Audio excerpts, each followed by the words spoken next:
10年可以改變好多事，人可以由年少走向成熟，又由成熟踏入老去。但係對狗狗嚟講，10年已經係佢哋嘅一生。機場仔、雪兒、細超、皮蛋、小雨、歡女係犬舍成立初期最早一批被拯救嘅狗狗，亦係陪伴我哋走過10年嘅家人。隨住時間流逝，早期記錄嘅影像已經唔再清晰，佢哋喺老去嘅同時，亦都見證咗犬舍嘅成長與變化。雖然未能夠返屋企，但喺呢一度，佢哋揾到咗安穩與歸屬。毛孩今日能夠喺度安穩生活，唔係必然，亦唔係偶然，係因為背後有一班願意付出嘅人。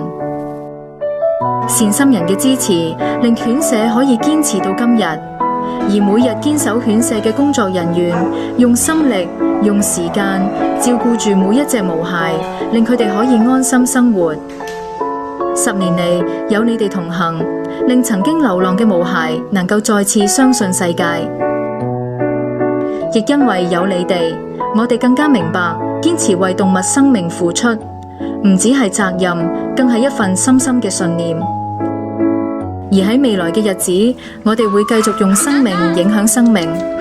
喺呢度，我哋想衷心多謝曾經為犬舍付出過嘅每一位善心人士，因為你哋嘅愛成就咗毛孩嘅一生，令佢哋今日仍然可以安穩地過住每一日。